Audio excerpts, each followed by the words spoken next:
Tonight, People's Democratic Party puts finality to the issue of zoning as it throws the contest open for the presidential aspirants. Central Bank Governor Godwin Emefiele makes surprise appearance at the presidential villa, plays down journalist's bid for him to respond to the resignation order, says simply let them have heart attack. President Muhammadu Buhari appeals to the members of ASU to sheath their swords, call off the strike and return to the classrooms for the good of all. And College of Education students killed in a mob action in Sokoto for alleged unacceptable comments bordering on religious beliefs. 2 suspects arrested, according to the police. On business news tonight, Nigerian Export Promotion Council launches initiative to reduce storage and supply chain challenges facing the country's non-oil exports. On sports news tonight, federal government approves the withdrawal of Nigeria from participating in all international basketball competitions for 2 years with immediate effect. And from Abuja, a new opportunity beckons for the continent as African Finance Corporation launches $2 billion facility to support recovery and resilience in Africa.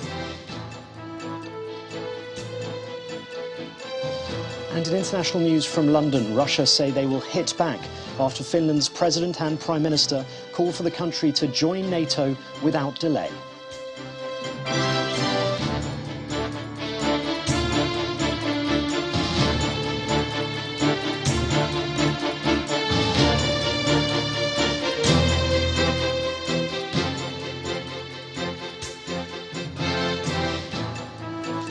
Fifteen presidential aspirants on the platform of the PDP are expected to slug it out at the party's primary following the decision of the party leadership to throw open its presidential ticket.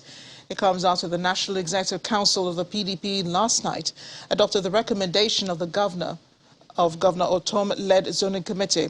The party also appointed former Senate President David Mark to head the convention's planning committee, which will take charge of preparations for the presidential primaries on the 28th and 29th of this month.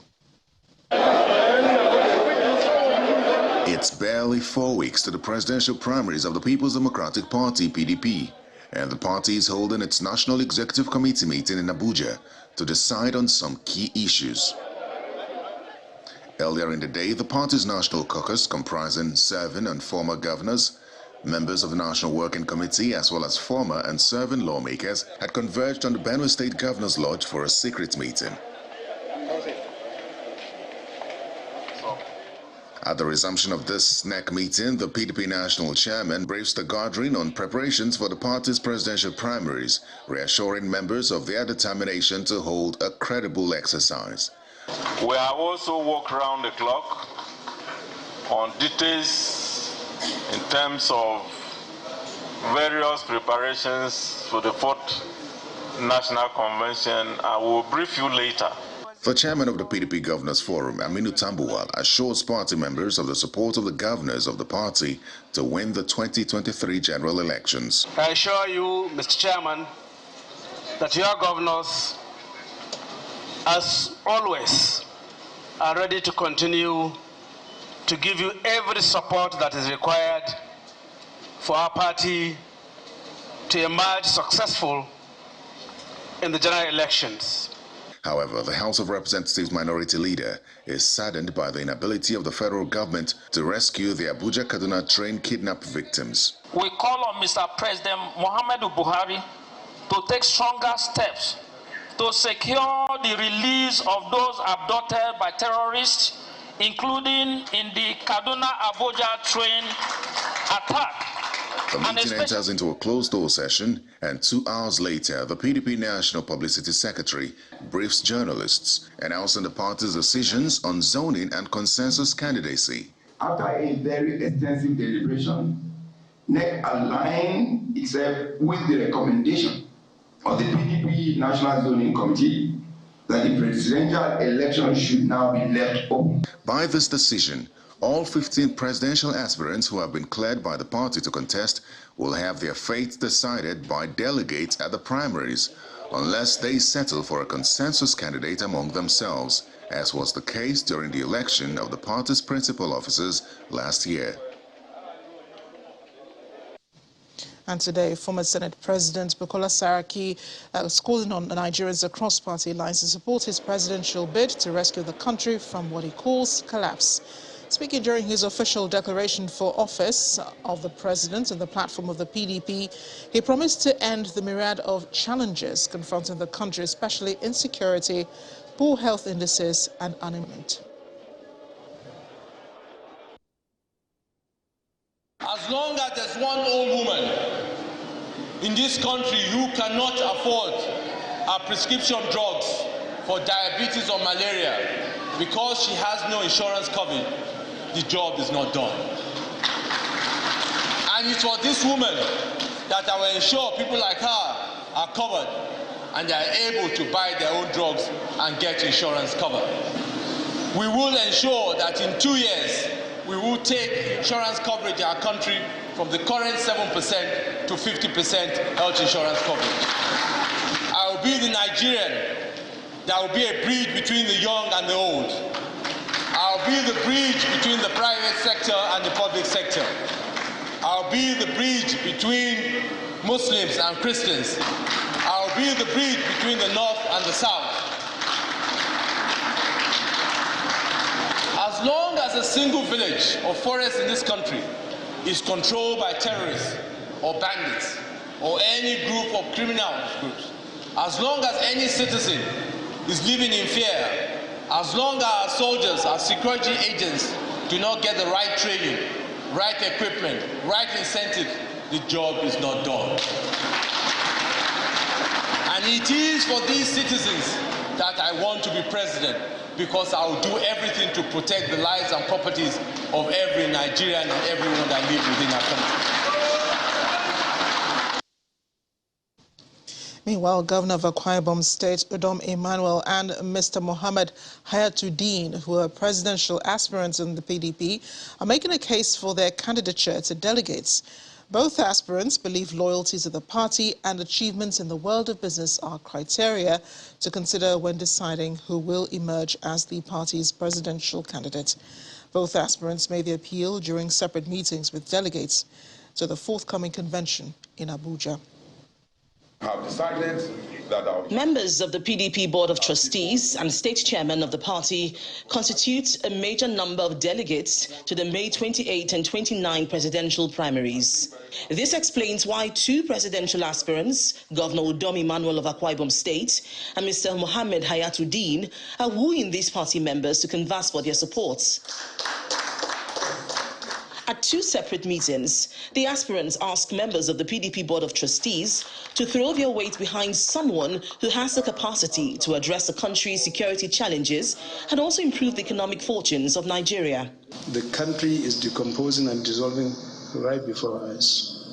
So these are not ordinary times, but extraordinary times. I will urge you to please reflect deeply and profoundly as we approach May 28th. So that we can make the right kind of decision. Security in modern world needs somebody with modern knowledge and needs somebody with background of training. Because 70% of security, I have a whole lot of retired generals here, 70% of security solutions on planet Earth today is based on intelligence. And that intelligence cannot be driven if you don't also understand what ICT is all about. The man you will give us a PDP ticket to, which I know you give me, was trained by Pricewaterhouse.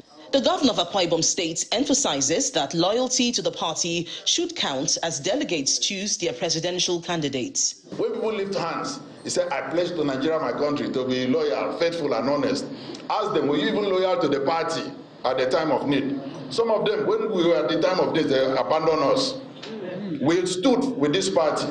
We strengthened this party. We went to court in this party. We did everything in this party. And today you say to be faithful, loyal, and honest. If you were not faithful in the party, you will not be faithful to your country. So you need to look at those who have been faithful to this party, who have been loyal to this party. The PDP has scheduled May 28 and 29 for its presidential primaries.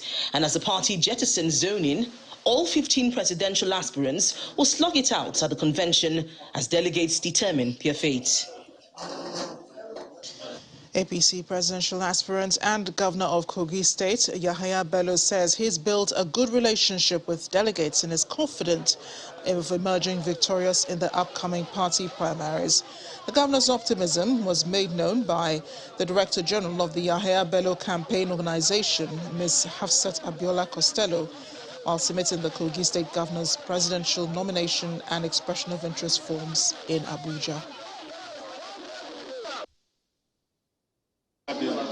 We welcome all candidates in this presidential primaries, and we want to encourage all Nigerians to keep faith. Governor Yahaya Bello did not start this effort this month. He did not start this effort this year. He started it many years ago. He has canvassed the whole country, and he has signaled to the Nigerian people his capacity, his competence. He has built his credibility within the party, and he has built allies across religion, across zones, across every divide that we have in this great country.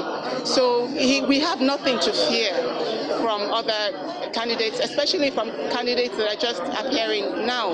Governor Yahaya Bello, we see that some candidates are going around meeting with delegates. He has been doing that religiously for years.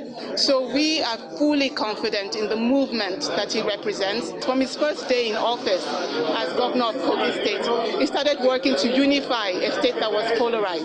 He started working to bring security to a state that had insecurity. He started working to diversify the economy and to restore sanity to the civil service system.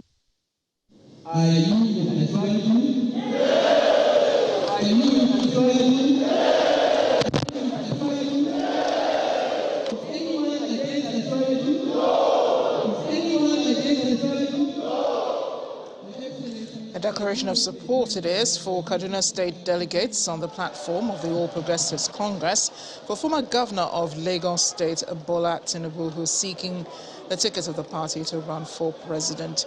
He promises to tackle banditry, revamp the industries, and provide clear leadership for the country. What it is about governance, not about your physicality and huge nature. Governance is not about wrestling, worldwide wrestling. It's about thinking. It's about brain. The critical item you need for industrialization is electricity. Once you have it constant and sufficient in the right voltage, yes, the textile industry will be back.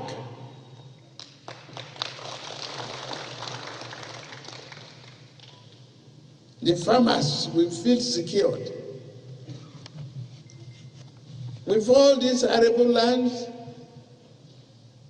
we must bring back the commodity exchange. Guarantee you farmers the prices and give you the credit necessary to make money. To further drive home his directive for political appointees to resign before contesting election, the Secretary to the Government of the Federation, Boss Mustapha, acting on behalf of the President, today issued a circular to all public officers to the effect that they must resign first.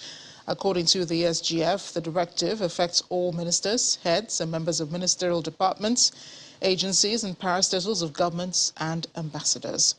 The letter, which was released last night, further states that for continuous smooth operation of government business, all affected officials are to hand over to ministers of state, and where they do not exist, the responsibility be passed on to the permanent secretaries.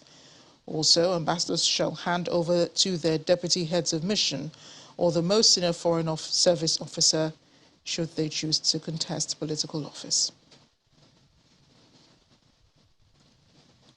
Amid swelling controversy over his presidential ambition, Central Bank Governor Godwin Emefiele made an unscheduled visit to President Muhammadu Buhari at the State House. After the meeting, he told journalists there is no news, but there will be news. And when asked about his views over the uproar created by his ambition, Mr. Emefiele simply responded, "Let them have heart attack. It is good to have heart attack," adding that he was having fun at the scenario. Mr. Emefiele's visit comes 24 hours after the president's directive to ministers and other appointees with political ambitions in 2023 to resign on or before Monday, May 16, 2022. Here's an audio recording of what transpired today. Mr. Governor, sir. Sorry, there's no news that there will be news. There's no news that there will be news. You heard me. I said for now there's no news that there will be news. Don't let people, Let them have heart attack. It's good to have heart attack. You know the office you occupy. I'm having both international influential community will be involved. I'm having a lot of fun.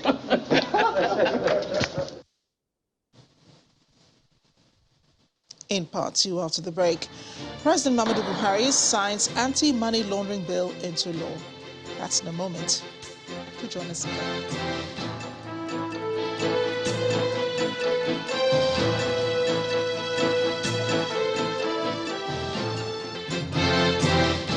Welcome back. If you just joined us watching the news at 10 live on Channels Television Lagos. A reminder of our top stories. People's Democratic Party throws the contest for the presidential ticket open for all aspirants. CBN Governor Godwin Emefiele makes surprise appearance at the presidential villa, declines response over the heat generated by his ambition. He says, "Let them have a heart attack." President Muhammadu Buhari appeals to ASUU members to call off the strike and resume lectures. And College of Education students killed in a mob action in Sokoto for alleged unacceptable comments bordering on religious beliefs.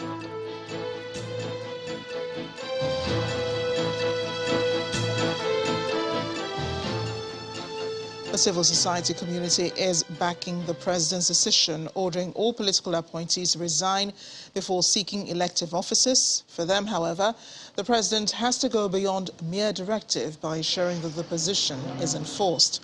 The convener, Nigeria Civil Society Situation Room, NLB, made the call at a press briefing in Abuja on the state of the nation, where she also raised concern that the current security and economic challenges in the country could lead to voter apathy among citizens. It is disappointing that there are clear lapses in the areas of security, the economy, issues of transportation, the infrastructure and education in Nigeria, notably the Abuja-Kaduna bound train incidents, where many passengers were abducted. They are yet to regain their freedom. Academic Staff Union of Nigeria, ASUU, the strike has lasted for more than 3 months, and the Naira itself is plummeting against the dollar. Yet the political appointees in these sectors appeared, focused on their political ambitions, thereby neglecting their key responsibilities. It is pertinent to state that these actions have a direct negative effect on the 2023 general elections. In the meantime, the chairman of the Independent National Electoral Commission, INEC, Professor Mahmood Yakubu, says the commission is ready to conduct the forthcoming Ekiti and Osun governorship elections. He gave the assurance while disclosing its Information and Technology Department has finished the configuration of the BVAS machines to ensure optimal performance. During a media conference in Abuja, Professor Mahmood noted that the Commission will embark on a mock accreditation of voters in Ekiti State ahead of the June 18 governorship election. On election technology, we have reviewed the functionality of the bimodal voter accreditation system, the BVAS, following complaints received from the recent area council elections in the FCT held on the 12th of February 2022. For the first time, the Commission deployed the Automated Biometric Identification System, the AVIS, which is a comprehensive and robust system involving not just the fingerprint identification, but also facial biometric recognition. The lessons learned from the most recent by-elections have been taken into consideration as we prepare for the forthcoming Ekiti and Osun governorship elections. The Commission has finished the configuration of the beavers for the Ekiti governorship election. To further ensure optimal performance of the beavers on election day, the Commission will undertake a mock voter accreditation exercise in Ekiti State ahead of the governorship election on 18th June 2022.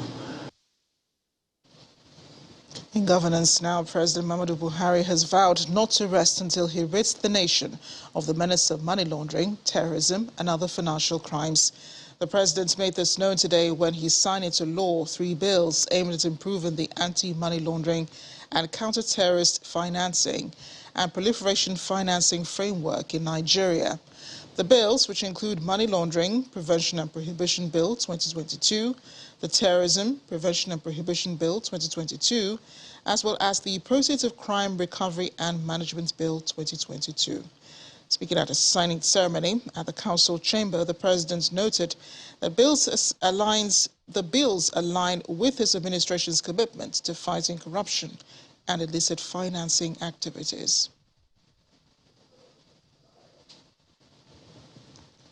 Well, staying with the president, consider the plight of students and call off your ongoing industrial action. Appeal from President Buhari to the Academic Staff Union of Universities over the protracted dispute between the union and the federal government. He made the appeal at the 19th National Productivity Day and conferment of National Productivity Order of Merit Awards today, when he told students to be patient as government strives to address the nagging issues. Our correspondent Gloria Mezoke reported the 2019-2020 awards were conferred on 37 individuals and 11 organizations, presented to them by the president.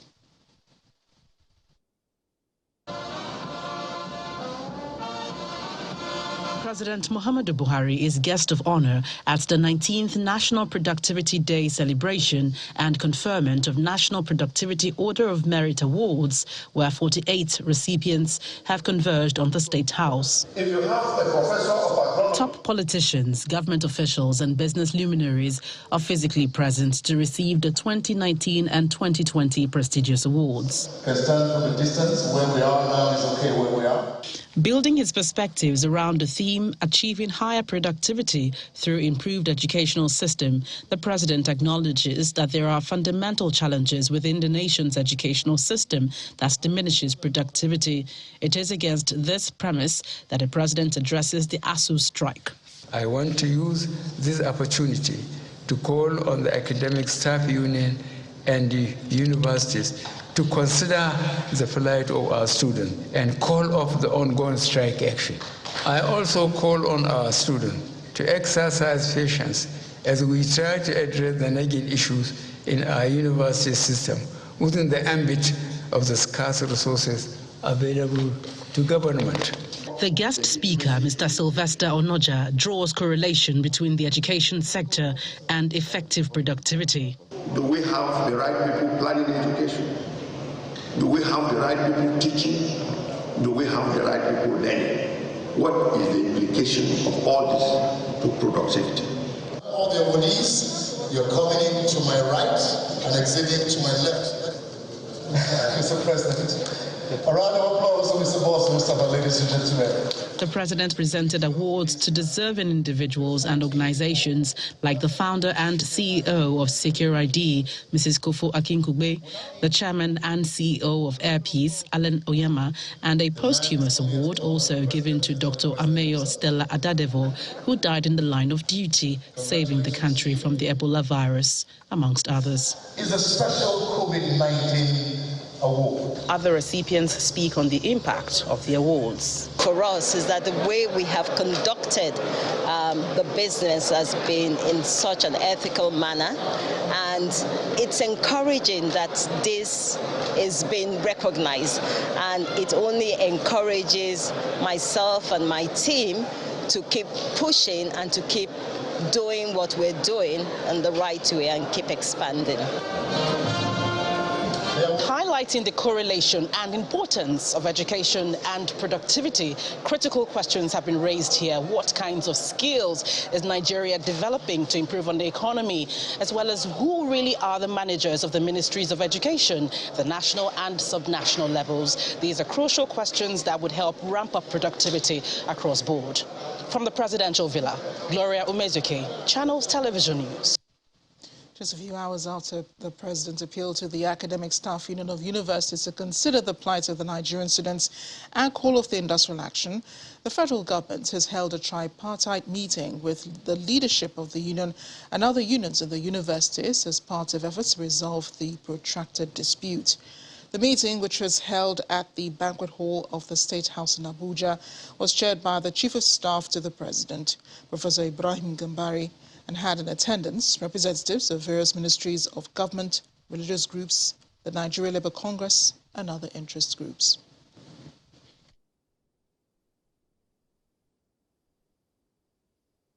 This is not an opportunity to continue to repeat issues where progress has been made, but to really identify where progress has been made and the areas where there are remaining challenges or issues that will be resolved, but all united in one common objective, not for the government, not for ASU, not for the unions, but for this country, which already we have several challenges that are well known. But we cannot get out of those challenges without a sound educational foundation. We've had in the past, we must return to the past in order to get to the future of a sustainable quality education for our students, for which our country should be proud.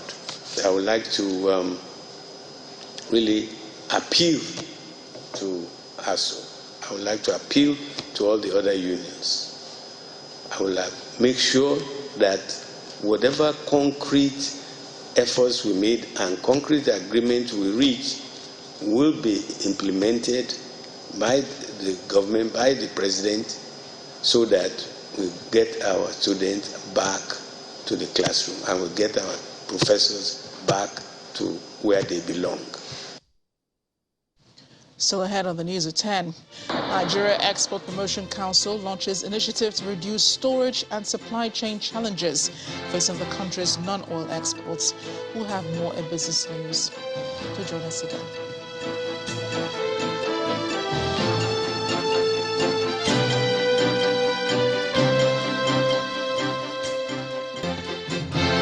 Welcome back. A female student of the Shehu Shagari College of Education in Wamako, Sokoto State, has been killed by an irate mob over alleged blasphemous statement. Eyewitnesses say after noticing that the victim's safety was threatened, she was evacuated to the security post of the institution, but the mob went after her and overpowered the personnel.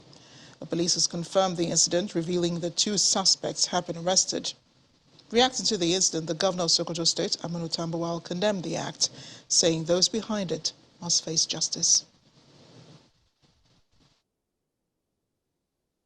Everything is being done by the security agencies to fish out those that are behind this dastardly act, and they will be accordingly prosecuted as provided by law. Let me further appeal to our students that we must not develop or imbibe the habit of taking law onto our hands.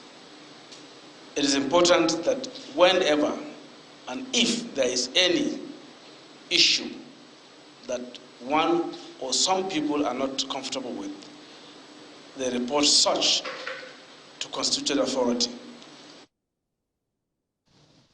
Professor of Obstetrics and Gynecology at the Obafemi Awolowo University, Ife, Professor Oluwafemi Kuti, has proposed the establishment of a national safe delivery program to address obstetric complications. He says that if the policy is adopted, it would accelerate the reduction in rising maternal and perinatal mortality rates in Nigeria, particularly among the rural dwellers. Professor Kuti made the proposal at the OAU inaugural lecture. In this hall are university dons and medical specialists. They are gathered for the inaugural lecture series of the Obafemi Awolowo University, Ile-Ife in Osun State. The guest speaker is Professor Oluwafemi Kuti, who specializes in obstetrics and gynecology. Quoting statistics, Professor Kuti says more than 90% of the cases of maternal deaths are from direct obstetric complications, which occur in 20% of all pregnancies across Nigeria, which is rated first globally. We need to learn from the experience of the developed countries who have been able to rapidly reduce their maternal mortality rate to less than 10 per 100,000 in a short time. Nigerian current rate is more than 800 per 100,000. What they did is they professionalized midwifery, removed economic and geographical barriers to accessing care, and backed this up with an enabling law to make it a national program. Professionalizing care in pregnancy and childbirth is the key success, and that involves the training of enough midwives to make sure that only, and I repeat, only qualified personnel attend all births. He also urges all tiers of government to prioritize the care of pregnant women. My research efforts have therefore focused on reducing maternal morbidity and mortality and reducing the perinatal mortality. I therefore propose a national safe delivery program that will involve intervention to address direct obstetric complications. The program should use the existing health centers for the distribution of interventions, and the program should be backed up with an enabling law to make it a national program for the accelerated reduction of maternal and perinatal mortality rate in Nigeria. The take-home from this lecture for participants is that if the government and other stakeholders in the health sector prioritize the process to eliminate barriers to accessing quality health care, it will go a long way in reducing the number of maternal deaths. Linda joins us now with more on the news at 10. Hi, Linda. Hello, Amarachi. Now to development issues. Nigeria needs about $400 billion over the next 30 years to fix its infrastructure deficit, as do many African countries. However, innovation will play a significant role in bridging this gap. These were the words of the Vice President, Professor Yemi Osinbajo, while at the African Finance Corporation Infrastructure Summit, which held in Abuja, and also had in attendance the President of Ghana, Nana Akufo-Addo. The African Finance Corporation is launching a $2 billion facility to support recovery and resilience in Africa. Our State House correspondent, Kayla Megwa, reports. As a response to the economic challenges created by the global pandemic and the Russia-Ukraine conflict, the Africa Finance Corporation is launching a $2 billion facility to support recovery and resilience in Africa. This move has necessitated this gathering in Abuja. The President and Chief Executive Officer believes now is the time to unlock more capital for Africa, urging African governments to focus on building infrastructure resilience to climate change. We are already exposed to the impacts of climate, so we should build resilient infrastructure. Then we need to find innovative ways, what we call innovative, for unlocking the capital that's required. The infrastructure deficit in Africa is of grave concern to many Africans who bear the brunt of this lapse, whether it is in healthcare, education, or other sectors. The Ghanaian president underscores the continent's limiting factors. The elephant in the room is that those who are holding the wealth of the world are not in Africa. Global assets in the hands of private sector are X number of times much greater than the assets that are getting over. So our access to private capital, to private sector finance, is a critical aspect of our capacity to develop in the coast. And there we have a big problem. Nigeria's Vice President, Professor Yemi Osinbajo, also underscores this infrastructure deficit. And in response to the need for Africa to have a narrative on climate change, he suggests that the continent create a different path to carbon neutrality, considering the continent's realities. On the infrastructure deficit in Africa, the Vice President suggests innovation in several sectors. I think innovation is what will play a significant part. I'm just listening to Samaila a moment ago. You get the sense that if we're innovative enough, we can do a lot. So, for example, I think that just using some of the models that already exist, there's plenty of room for more green bonds. There's plenty of room for more B loans, and as you said, insurance guarantees that have not yet been leveraged and not yet been used. So I think that we're actually crying out for innovation. Most of what has been done elsewhere simply hasn't been done here. Applications for the African Economic Resilience Facility will open this May through the corporation's website, and hopefully it will help usher the continent into a new phase of growth. Kayla Megwa, Channels Television News. Justice Mary Odili is urging Nigerians to learn from past experiences, particularly the Civil War, as she calls for the urgent restructuring of the country to steer it on the right course. She made the call during a valedictory session as she bows out of office as a Justice of the Supreme Court after attaining the mandatory retirement age of 70.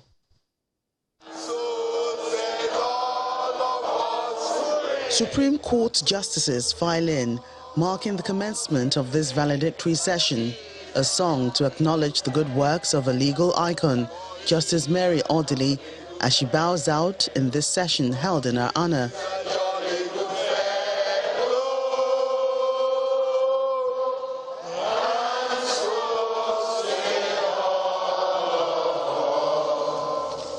A retinue of senior lawyers, past and present judges of courts at all levels, politicians, family and friends are all here in recognition of her meritorious service in the judiciary for over 4 decades. Speakers take turns to eulogize the celebrant for being a beacon of strength. Among others, she took the oath of office as Justice of the Supreme Court on the 6th of November 2011. Her rise to the Court of Appeal was more of a reward for hard work, inherent passion for her chosen profession, dedication to duty, and above all, a resolute application of the law and its true letters and words to all cases that came to her. The chairman, body of benchers, commends the court for the policy direction issued, but warns members of the judiciary to separate themselves from politics. He also raises concern over conflicting judgments from the Court of Appeal and the Supreme Court. It is high time we stopped it. It is high time also we try as much as possible to appreciate where the judiciary has jurisdiction and where the judiciary does not have jurisdiction. Cases that are reckless, cases that are justifiable, and the ones that are not. Judiciary cannot be a practicing pitch. It is not Old Trafford, where you test run anything and everything. Presenting her final speech at the Apex Court, Justice Mary Odili calls for restructuring of the country. My concern stems from the fact that some of the people who have been harping on it are very serious men with acuity of intellect, accompanied by their respective track records that resound, and so my humble view is that the issue should be given an immediate attention, lest we ignore the matter at the risk of a lost opportunity to set the ship of state on the right course. Justice Mary Odili rose through the ranks to become a Supreme Court Justice on June the 23rd, 2011. She bows out of the judiciary after 44 years of service to the nation. To the legislature, Senate President Ahmed Lawan is appealing to Nigerians with pending issues for constitution review not to lose hope, as the National Assembly is still open for further engagement on issues which were not passed during the last exercise. Senator Lawan was making the appeal while receiving members of the National Council of Traditional Rulers of Nigeria. The group is meeting with the Senate President to request that the National Assembly reconsider its position on the need to accord constitutional recognition for the roles of the traditional institutions in governance. And that's all from Abuja. Now to Anne for business news.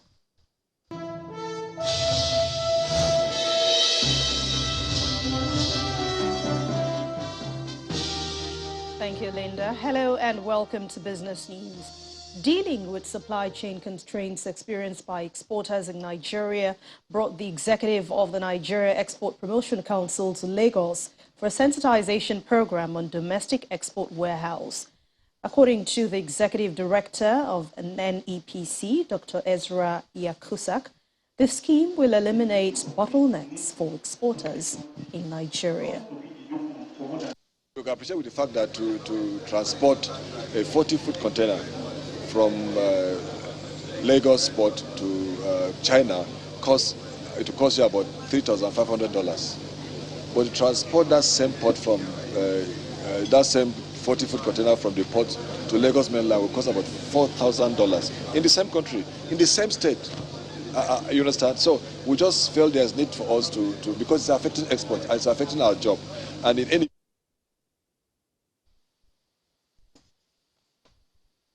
The Nigerian Midstream and Downstream Petroleum Regulatory Authority says that it has disbursed over 58 billion naira to oil marketers within the last 6 months. And this is coming amid reports of fuel scarcity in some states across the country, including Abuja. In a statement today released by the NMDPRA, it says that out of that amount, the 34 billion naira went directly to members of the Independent Petroleum Marketers Association of Nigeria. It also says that some of the pending payments were due to the reluctance of marketers to reconcile their claims. And outside of our shores, the U.S. Federal Reserve Chairman Jerome Powell has said that it's confirmed by the country's Senate for a second term in office. The Senate voted overwhelmingly to give the 69-year-old former investment banker another 4-year term as head of the country's central bank. During his first term in office, the U.S. Fed chief faced 2 major crises in the country, which included the COVID-19 pandemic and a 40-year high inflation rate. And back home, we move straight to the stock market, which is still waxing very strong, with a moderate increase at the close of trades today. Willie Bong has the details.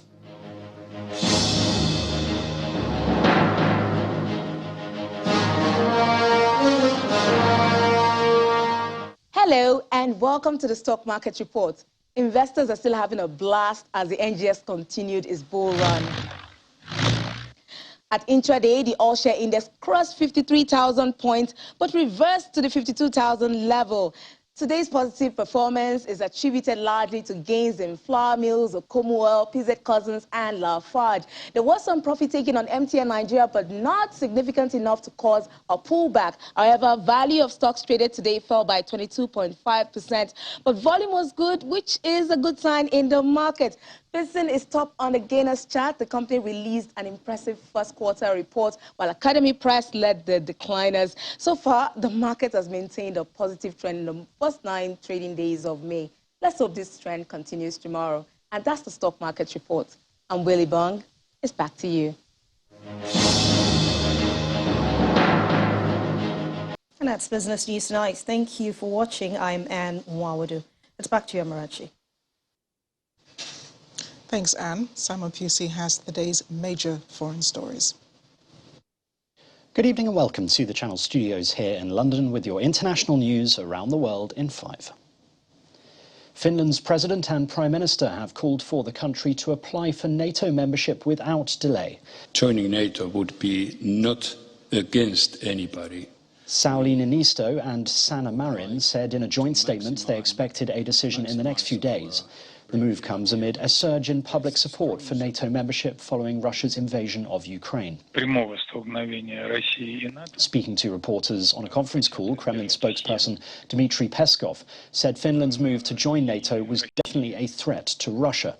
However, Finnish lawmakers say the move is more than justified. When Russia attacked full-fledged to Ukraine, Finland as a neighboring country to Russia, what Russia does is an important thing to us, and this attack was something which is totally impossible to understand or to accept. UK Prime Minister Boris Johnson has said relations between Russian President Vladimir Putin and the West are beyond repair following his invasion. This is an act of absolutely barbaric. The Prime Minister said he cannot see for the life of me how relations with Putin could be re-normalised. It comes after the UK signed mutual security pacts with Finland and Sweden yesterday. North Korea has ordered a strict national lockdown after confirming its first official COVID infections. Leader Kim Jong-un took off his mask before convening a meeting to order a strict lockdown nationwide and the mobilization of emergency reserve medical supplies. State media have reported an Omicron outbreak in the capital Pyongyang, but did not state the number of cases. North Korea has rejected any kind of vaccine program, even when offered a supply by other countries. Authorities in South Africa have confirmed that 48 people are still missing following last month's deadly floods in KwaZulu-Natal.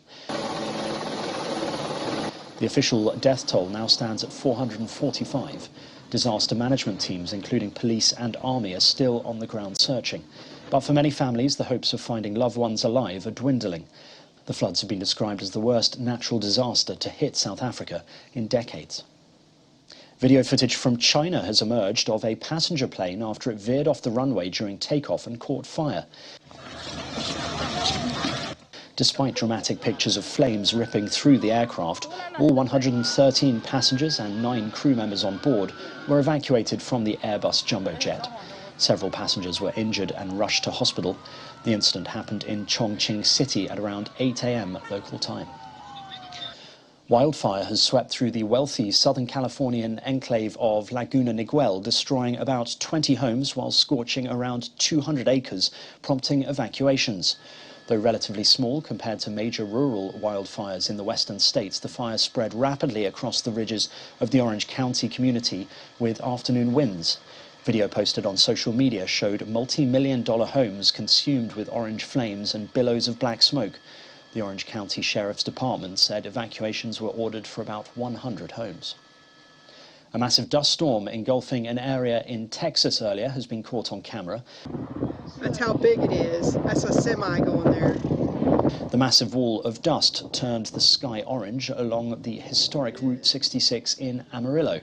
Local authorities issued a dust storm warning for 5 different counties. Dust storms severely impact driving along streets and highways due to low visibility and strong winds, and are frequent in Texas and Arizona. Amazing footage of passers-by rushing to stop a car after a driver fell ill behind the wheel has been released. Passers-by rushed to stop a moving car in Florida after the driver fell ill behind the wheel and started to drift towards traffic. Boynton Beach Police released the footage from the incident on the 5th of May in the hope the strangers could meet the woman they rescued. And finally, a 228-carat white diamond called the Rock, the largest ever seen throughout auction market history, has been sold for $21.8 million at auction. The sale was started at 14 million Swiss francs to quickly reach 18.6 million Swiss francs. The white gemstone was mined and polished in South Africa over 2 decades ago. Another diamond was also sold during the auction called the Red Cross, a historically important fancy intense yellow, which went for $14.3 million. Part of the proceeds from the sale of the Red Cross will go to the International Red Cross charity. And that's your international news around the world in 5. Now back to the Channel Studios in Lagos. Here's Ayatunde Balogun with sports news.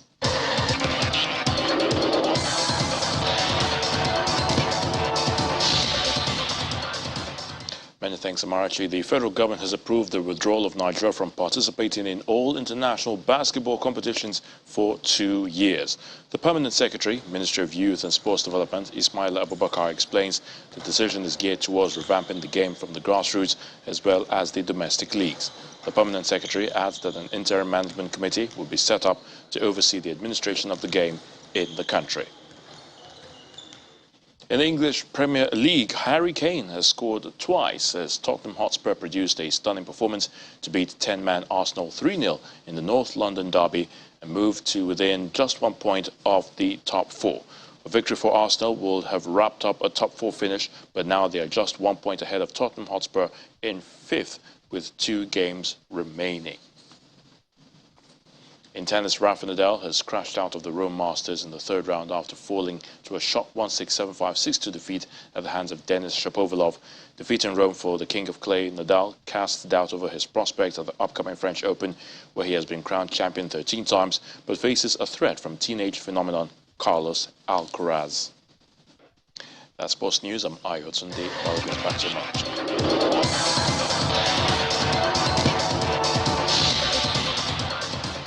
Thanks, Ayotunde. Other main news again.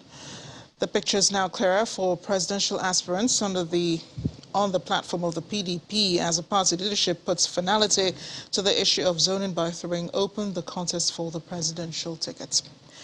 Also today, a female student of the Shehu Shagari College of Education in Wamako, Sokoto State was killed by an irate mob over alleged controversial religious statements, an action the governor has condemned. That's it on News at 10 tonight. Thanks for watching. I'm Amarachi Ubani. Good